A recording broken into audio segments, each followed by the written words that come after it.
नमस्कार दोस्तों, आज हम लाए हैं आपके लिए एक और रोमांच से भरपूर कहानी। तो आइए जानते हैं कि क्या है वो कहानी। महर्षि वाल्मीकि द्वारा रचित हिंदू धर्म ग्रंथ रामायण में उल्लेख मिलता है कि रावण के बेटे का नाम मेघनाद था। उसका एक नाम इंद्रजीत भी था। दोनों नाम उसकी बहादुरी के लिए दिए गए थे। दरअसल मेघनाद इंद्र पर जीत हासिल करने के बाद इंद्रजीत कहलाया और मेघनाद का मेघनाद नाम मेघों की आड़ में युद्ध करने के कारण पड़ा। वह एक वीर राक्षस योद्धा था। मेघनाद श्री राम और लक्ष्मण को मारना चाहता था। एक युद्ध के दौरान उसने सारे प्रयत्न किए लेकिन वह विफल रहा। इसी युद्ध में लक्ष्मण के घातक बाणों से मेघनाद मारा गया। लक्ष्मण जी ने मेघनाद का सिर उसके शरीर से अलग कर दिया।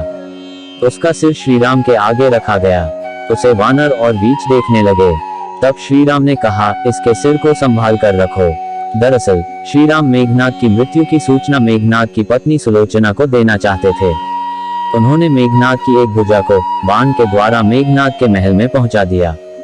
वह भुजा जब मेघनाद की पत्नी सुलोचना ने देखी तो उसे विश्वास नहीं हुआ कि उसके पति की मृत्यु हो चुकी है।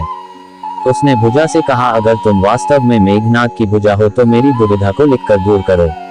सुलोचना का इतना कहते ही भुजा हरकत करने लगी। तब एक सेविका ने उस भुजा को खड़िया लाकर हाथ में रख दी। उस कटे हुए हाथ ने आंगन में लक्ष्मण जी के प्रशंसा के शब्द लिख दिए। अब सुलोचना को विश्वास हो गया कि युद्ध में उसका पति मारा गया है। सुलोचना इस समाचार को सुनकर रोने लगी। फिर वह रथ में बैठकर रावण से मिलने चल पड़ी।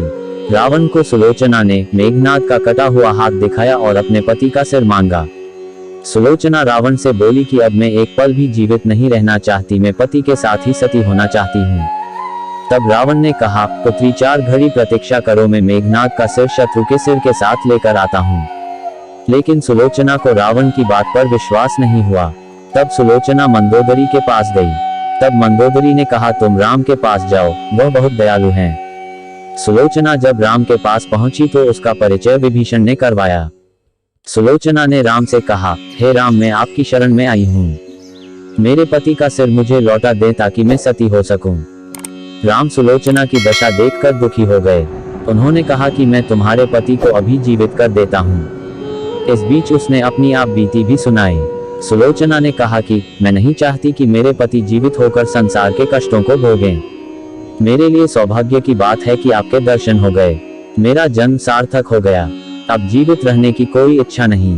राम के कहने पर सुग्रीव मेघनाद का सिर ले आए, लेकिन उनके मन में यह आशंका थी कि मेघनाद के कटे हाथ ने लक्ष्मण का गुणगान कैसे किया।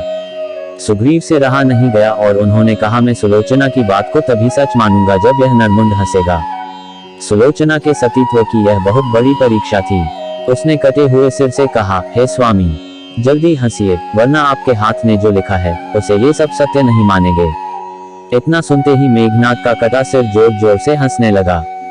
इस तरह सुलोचना अपने पति की कटा हुए सिर लेकर चली गईं। लाइक एंड सब्सक्राइब और शेयर करें ज्ञान चर्चा YouTube channel. Thank you for watching video.